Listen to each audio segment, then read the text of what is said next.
Hello everyone, myself Ritika Sharma and welcome back to my channel NCERT Mathematics। Last video में हमने chapter number 11 की दो exercise खत्म कर ली हैं। आज 11.3 पे आते हैं। पहला क्वेश्चन आपके सामने है। पहला क्वेश्चन आपसे कहता है find volume of right circular cone. Right circular cone मतलब सिंपल सा है कि कोन शेप है और वो राइट एंगल बनाता है। सर्कुलर इसे कहते हैं, यानी इसे कहते हैं राइट सर्कुलर कोन। ठीक है, तो इसका आपको क्या निकालना है? वॉल्यूम निकालना है। वॉल्यूम के लिए हमारा फॉर्मूला क्या होता है? इसका volume 1/3 pi r square h होता है। आर और एच आपको दी हुए हैं, आप इसमें वैल्यू पुट करके निकाल सकते हो। मैं सेकंड पार्ट करा देती हूँ क्योंकि उसमें आपका पॉइंट में वैल्यू है। तो जब आप यहां पर रखोगे 1/3 22/7 आर स्क्वायर यानी 3.5 इंटू एच रख दिया हमने 12। ठीक है, 1/3 ऐसे ही रखा क्योंकि कुछ कट रहा है। 3 से 12 कट दिया 4 टाइम्स। ठीक है, यहां से आप इसकी पॉइंट हटाओ और इसका पॉइंट हटाओ। यहाँ पे 1/, एक पॉइंट के बाद में एक डिजिट है, इधर भी एक डिजिट है, टोटल 2 जीरो लगा दो। ठीक है, 7 से अब ये गया 7 5 35, 5 से ये गया 20 टाइम्स। ठीक, 4 से ये गया 5 टाइम्स, 5 से 7 टाइम्स, सब कट गए। 22 इंटू 7 यानी आपका बचा 154 सेंटीमीटर क्यूब। ठीक है, सेम वही निकालना है कैपेसिटी इन लीटर्स। अभी भी आपको जब कैपेसिटी का मतलब होता है वॉल्यूम, यानी उसके बर्तन के अंदर कॉनिकल वेसल, यानी कि कोन शेप में कोई बर्तन है, वेसल है, उसमें कितनी कैपेसिटी आ सकती है, कितना कैपेसिटी में सामान या लिक्विड वोटेवर आ सकता है। लीटर में बताना है तो ऑब्वियसली लिक्विड होगा, तो आपको अभी लीटर में बताना है। तो पहला पार्ट यहां पर है आपका अगेन 1/3, यही होता है formula pi r square h 22/7 यानी 22/7। आर स्क्वायर है यहाँ पे 7 इंटू 7 और एच हमारे पास नहीं है, एल है। तो हमने पहले भी पढ़ा है कैसे निकालते हैं। यही तो कौन है आपकी, ऐसा कुछ है, ये राइट एंगल ट्राइंगल बन गया। आपको रेडियस यानी 7 दे रखी है, एल आपको ये दे रखा है 25, ये फाइंड आउट करना है। पाइथागोरस थ्योरम लगा दो। क्या होता है? हाइपोटेन्यूज का स्क्वायर 625, बेस का स्क्वायर है यहाँ पर 49 प्लस एच निकालना है, यानी एच स्क्वायर हो गया। इसे इधर लेके माइनस करो, ये हो गया आपका 6 और ये एच आई थिंक ये 23 3 9, ये 4 4 होगा, आ गया 24। इस 7 से 7 गया और कुछ 3 से 3 8 24 और कुछ जा रहा है नहीं,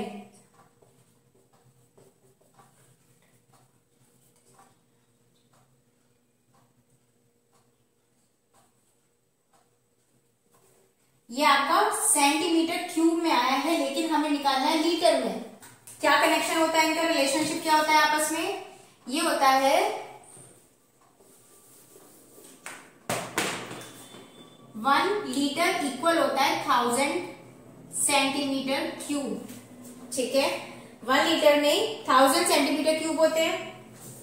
लीटर में जाना है तो यानी कि 100, यहाँ इसके अपोन में 100 कर देंगे हम। 1 2 3 2 अपॉन 100, सॉरी 1000। 3 जीरो है, 3 पॉइंट बाद डिजिट लगा दो, यानी ये लगा दिया, 3 डिजिट बाद पॉइंट लगा दिया, या आपका आ गया लीटर में आंसर। ठीक है, आइए, लिखा आपके बुक में लैंग्वेज फॉर्म में है, मैंने यहाँ पर आइकन वाइज लिख दिया, सिंबल वाइज लिख दिया है। तो आपको एक कोन दिया हुआ है जिसकी हाइट दी हुई है, वॉल्यूम दिया हुआ है, फाइंड आउट आपको उसकी रेडियस करनी है, पाई की वैल्यू ये रखनी है। तो हमें पता है सीधा सीधा फार्मूला क्या होता है, 1/3 पाई आर स्क्वायर एच। ये फार्मूला आपको हर बार लिखना है। ठीक है, 1/3। अच्छा, वॉल्यूम के नीचे आएगा वॉल्यूम 1570। ठीक है, पाई की वैल्यू आपको ये लेनी है 3.14 इंटू आर फाइंड आउट करना है, इंटू एच आपको 15 दिया हुआ है। ठीक है, 3 से 15 गया 5 टाइम्स। ठीक है, आ जाओ। अभी क्या करना है, आर स्क्वायर यहाँ अकेला रखो और ये दोनों टर्म्स इसके अपॉन में लेके आओ। आर स्क्वायर हुआ आपका 1570 अपॉन 3.14 इंटू 5। यहां से 2 पॉइंट हटा दो, मतलब ये वाला 2 जीरो ऊपर बढ़ा दो। ठीक है, काटिए से, पहले 5 से काटते हैं। 5 3 जा 15, 5 1 जा 5, 2 बचा, 5 4 जा 20, डबल जीरो। ठीक है, 340 ये गया 100 टाइम्स। ठीक है, आर स्क्वायर 100 यानी कि r under root 100 equal 10 centimetre आपकी रेडियस आ गई। ओके, नेक्स्ट क्वेश्चन पे आते हैं। सेम वही आपको आपकी बार रेडियस नहीं डायामीटर निकालना है, ध्यान रखना है आपको। ये 1/3 पाई आर स्क्वायर एच 48 पाई, यानी इस बार हमें इस पाई को चेंज नहीं करना है, पाई को पाई रखना। क्यों, जिससे ये पाई कट जाए। आर स्क्वायर नहीं पता, एच है 9, पाई से पाई गया और 3 3 जा 9 और इस 3 से ये गया 3 1 जा 3, 3 6 जा 16, यानी आर स्क्वायर बराबर 16 इंप्लाइज दैट आर इक्वल क्या आया 4। लेकिन रेडियस नहीं निकालनी है, डायामीटर निकालना है, तो ट्वाइस कर दो इसका, 4 2 जा 8 सेंटीमीटर। ओके, कॉनिकल पिट है, अगेन कॉनिकल शेप है, टॉप डायामीटर उसका दिया हुआ है 3.5, यानी कि आर हो जाएगी आपकी 3.5 अपॉन 2 मीटर। इसे अभी सॉल्व मत करो, बाद में करेंगे। इस 12 मीटर डीप, यानी कि जितना डीप है वो उसकी हाइट हुई, हाइट हो गई आपकी 12 मीटर। आपको कैपेसिटी अगेन वॉल्यूम बताना है, लेकिन इस बार यूनिट रखनी है किलोलीटर। इसको भी देखते हैं, पहले वॉल्यूम निकालते हैं। इम्प्लाई दैट वॉल्यूम होगा 1/3 पाई आर स्क्वायर एच, यानी 1/3 22/7 आर स्क्वायर को लिखेंगे 3.5/2, 3.5/2 इंटू एच यानी 12, 2 6 जा 12, 3 2 जा 6 और 2 से 2 गया। क्लियर, यहां से अगेन मैंने क्या किया, एक पॉइंट बाद ये डिजिट, एक डिजिट, टोटल 2 जीरो बढ़ाई। 7 से 7 5 जा 35 हुआ, इस 5 से ये गया 20 टाइम्स। ठीक है, 2 से काटा ये 1 1 और 2 से ये 10 टाइम्स। इतना क्लियर। यहां से देखो, अब ये भी हटा दिया हमने, जीरो बढ़ा दी थी।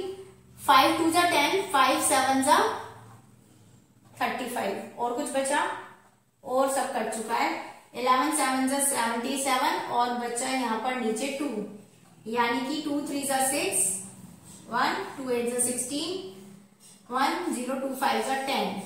ठीक है, ये आया मीटर क्यूब में, लेकिन आंसर देना है किलोलीटर में। 1 किलोलीटर इक्वल होता है 1 मीटर क्यूब।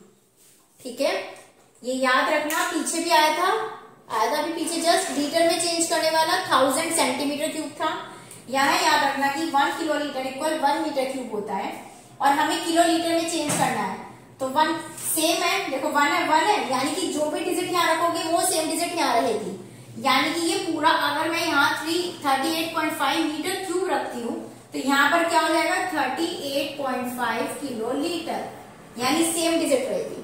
तो आंसर आपका दिया। ओके, वॉल्यूम दिया हुआ है, इस बार डायामीटर दिया हुआ है, तो हमें रेडियस पता है, पहले इतना ही करते हैं। हमें डायामीटर पता है तो 28 इंप्लाइज दैट आर कितना हो जाएगा सेंटीमीटर, ये अपॉन 2 2 4 जा 8 सेंटीमीटर। ठीक है, फर्स्ट पार्ट पे आते हैं। हमें एच निकालना है, यानी हाइट निकालनी है। ठीक है, तो करो, वॉल्यूम इक्वल होता है 1/3 pi r square h implies that 9856 equal होगा 1/3 22/7 आर 14 इंटू 14 एच निकालना है। 7 2 जा 14 और कुछ नहीं कट रहा है, तो एक काम करते हैं, आप एच को इधर अकेला रखो, ये आ जाएगा 9856, 3 को ऊपर लेके जाओ, अपॉन 22 नीचे आएगा, इंटू 2 इंटू 14। ठीक है, 2 4 जा 8, 1 2 9 जा 18, 2 2 जा 4, 1 2 8 जा 16, ठीक है। अब ये 22 से जाएगा, काटो से 22 से गया तो 2 जा टाइम,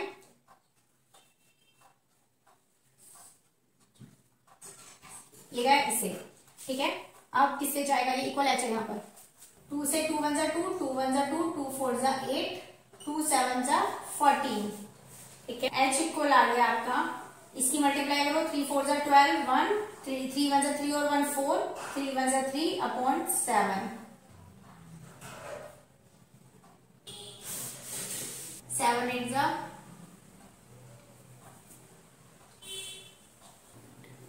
48 पॉइंट समथिंग आएगा। लेकिन क्योंकि हमें आगे इसका स्लैंट हाइट और सब निकालना है, तो मैं इस पॉइंट 8 को हटा रही हूँ और हम 48 ही लेके चलते हैं, तो सेंटीमीटर आ गया इतना, ठीक है। सेकंड पार्ट पे आइए, आपको निकालना है एल। एल क्या होती है, स्लैंट हाइट, यानी कि कोण में जो ये होता है ना, ये पोर्शन, ये स्लैंट होता है एल, ठीक है। तो अगेन ये कितना है हमारे पास, 14 है, क्योंकि ये तो डायामीटर है। एच अभी हमने 48 निकाल ली, अब आपको यहां पे निकालना है, यानी एल स्क्वायर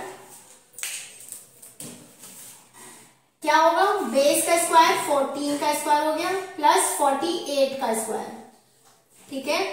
14 का होता है 196 प्लस 48 का होगा आपका,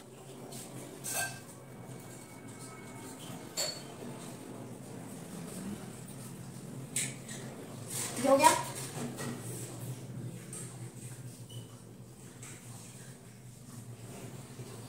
implies that L इक्वल हो गया √2500, implies that L इक्वल हो गया, इसका क्या होता है √5 और 2 जीरो में से 1 जीरो बाहर आएगी, यानी कि सेंटीमीटर, इतना हो गया। थर्ड पार्ट पे आते हैं, कर्व सरफेस एरिया क्या होता है, जिसमें टॉप बॉटम इंक्लूड नहीं होता है, तो कोण का CSA यानी कर्व सरफेस क्या होता है, πRL, okay. 22/7 R 14 into L आया हमारे पास 15, 7 2 जा 15, तो ये हो गया 44 into 50 centimetre square, okay. Triangle है 5 12 और 13 का, इन तीनों में हमें पता है राइट एंगल ट्रायंगल होता है 90 डिग्री वाला, तो ध्यान रखना इसमें तीनों में सबसे बड़ी कौन सी, 13, तो 13 हमेशा हाइपोटेन्यूज होगी। अब आप 5 और 12 को, एक बार 5 इसको रख लो, एक बार 12 इसको रख लो, कोई फर्क नहीं पड़ेगा। बट इसने आगे क्या कहा है कि रिवॉल्व किया गया है। रिवॉल्व में मतलब क्या होता है कि सपोज ऐसा कोई ट्राइंगल है ये आपका, ठीक है, ये कोई ट्राइंगल है जिसमें ये आपकी 13 दी हुई है, उसने आपसे कहा है कि जो 12 सेंटीमीटर वाली साइड है उसके रिवॉल्व, यानी ये 12 है, इसके रिवॉल्व आपको ऐसे ऐसे करके एक कोन बना दिया गया है, ठीक है। तो यानी इस बार आपको 12 ये लेनी है जिससे ये इसको टर्न कर सके, और ये नीचे वाली 5 हो गई।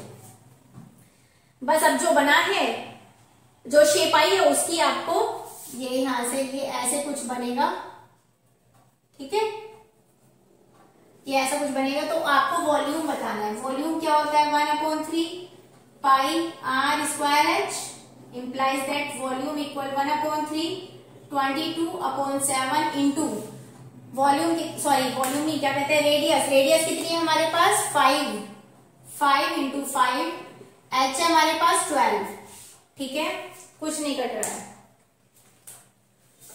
3 4 जा 12, तो इम्प्लाइज दैट v इक्वल आया आपका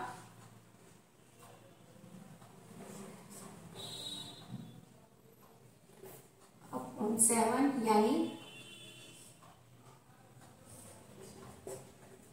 ये हो गया क्या, /7 इक्वल इतना ही रहने देते हैं, ठीक है, सेंटीमीटर क्यूब। लेकिन पूरा निकालना पड़ेगा, चलो निकालो।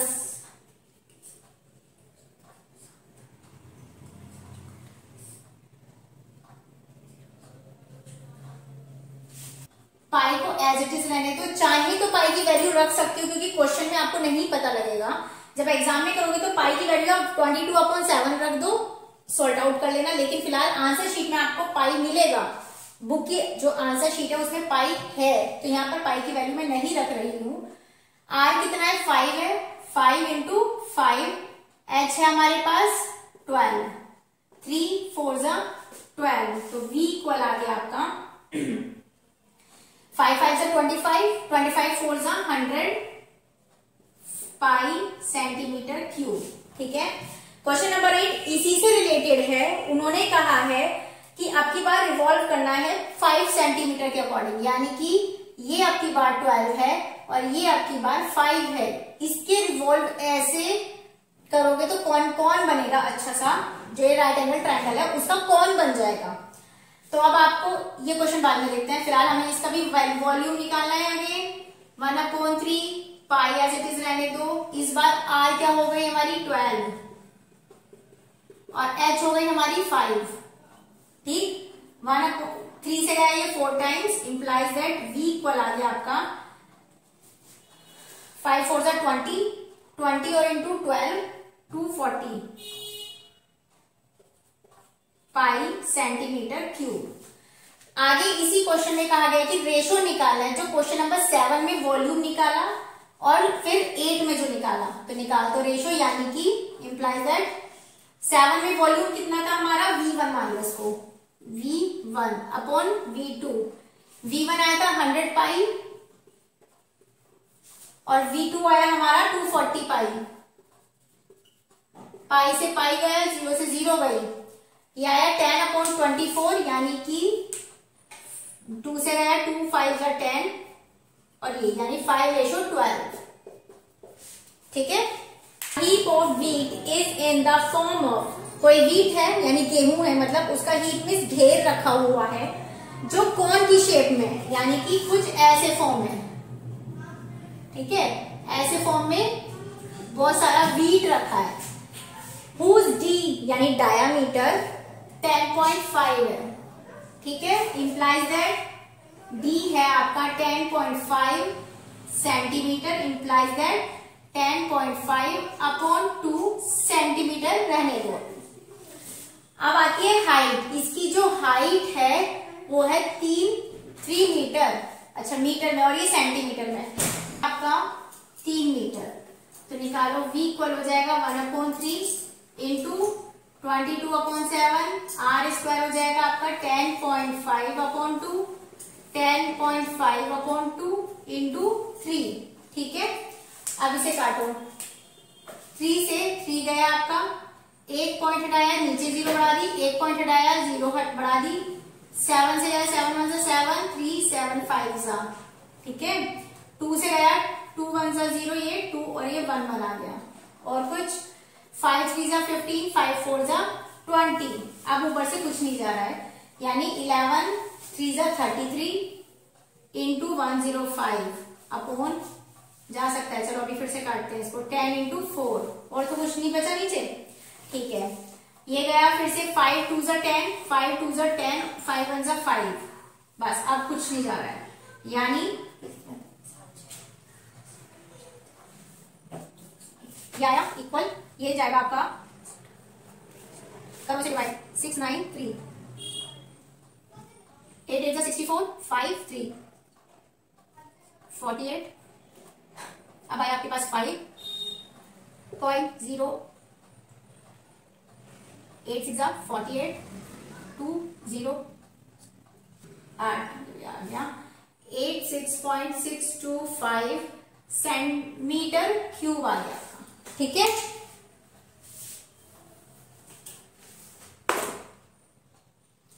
आगे पूछा है the heap is to be covered by canvas. जो हीप रखा है इसे किसी कैनवास यानी कि कपड़े से कवर्ड करना है, प्रोटेक्ट करने के लिए बारिश से।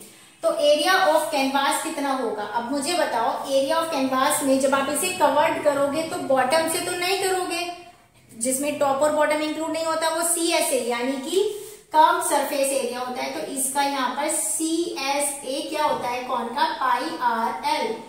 पाई हो गया 22/7, R है 10.5/2 इंटू L निकालना पड़ेगा, H है हमारे पास। तो तो ये है हमारे पास 10.52 का क्या होगा, 2 5 जा 10 और 2 2 जा 4 5 जा 10, 5.25 तो हो गई हमारी रेडियस। तो निकालो यहाँ पर L निकालना है, यानी 3 3 जा 9 प्लस जब इसका स्क्वायर करोगे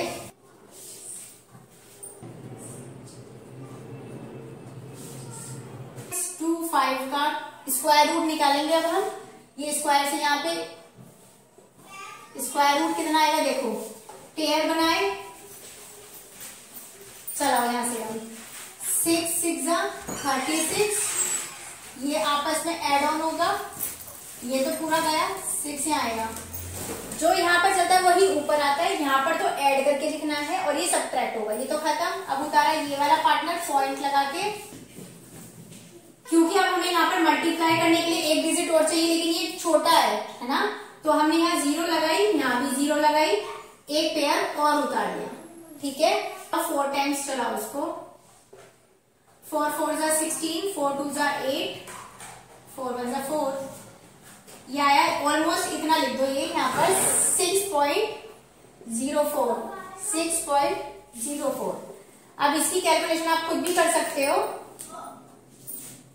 2 से ये गया 11 टाइम्स और ये गया यहाँ से पॉइंट से एक 0 बढ़ा लो, इस पॉइंट से 2 0 नीचे बढ़ा लो, ये गया 5, ये अब आप मल्टीप्लाई खुद करेंगे, 604 अपॉन 1000, जो भी आंसर आएगा आपका मीटर क्यूब में आ जाएगा। ओके, सो ये लास्ट क्वेश्चन था इस एक्सरसाइज का, प्रैक्टिस करते रहिए, नेक्स्ट एक्सरसाइज नेक्स्ट वीडियो में कवर अप करेंगे, तब तक के लिए